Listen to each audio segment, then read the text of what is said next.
আজকে আমরা দেখব যে ইনস্ট্যান্ট মোড ফিল্মোরার যে পোর্শনটা আছে সেটা অ্যাকচুয়ালি কিভাবে কাজ করে বা আছে কি এটা ইন্টারফেসের ভিতরে। ওকে, আমি ইনস্ট্যান্ট মোড ক্লিক করলাম, ক্লিক করার পর দেখেন আমার এরকমভাবে হচ্ছে একটা পপ আপ চলে আসলো। পপ আপ আসার পর আমার ইনস্ট্যান্ট মুডে দেখেন আমাকে হচ্ছে এখানে অল টেমপ্লেট দেওয়া আছে, সেই টেমপ্লেট নিয়ে আমি কি করতে পারি, কাজ করতে পারি। লাইক দেখেন আমি যদি ইচ্ছে এখান থেকে হচ্ছে ক্লিক করি, ক্লিক করার পর কি আমি এখানে দেখতে পাচ্ছি না আসে ইউজ দিস টেমপ্লেট ভ্লগিংয়ের জন্য। জাস্ট ওয়াও, দেখেন কত অপশন এখানে দেওয়া আছে। আপনার যদি প্রয়োজন হয় যে না আমি ইনস্ট্যান্ট মোড থেকে হচ্ছে টেমপ্লেটটা দেখবো, দেখে হচ্ছে কি করবো, ইউজ দিস টেমপ্লেট, আপনি ইউজ করলে কি ডিরেক্ট হচ্ছে আপনার ফিল্মোরাতে নিয়ে চলে যাবে।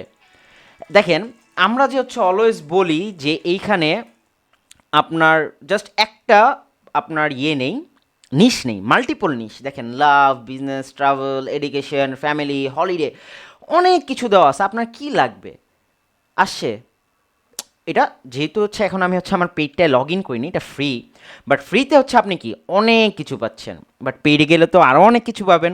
সো দেখাবো আমি হচ্ছে আপনাদের পেইডে যেও। সো আপনি যখন হচ্ছে আপনার এইরকম হচ্ছে আপনার ইনস্ট্যান্ট মোডে হচ্ছে এই জিনিসটা প্রয়োজন, আচ্ছা আমার এই টেমপ্লেটটা লাগবে, আপনি জাস্ট ক্লিক করেন, ক্লিক করে ইউজ দিস টেমপ্লেট ক্লিক করলে কী হবে, আমার লগ ইন অ্যাক্সেসটা হচ্ছে আমি দেখাবো পরবর্তী ভিডিওতে লগ ইন করে।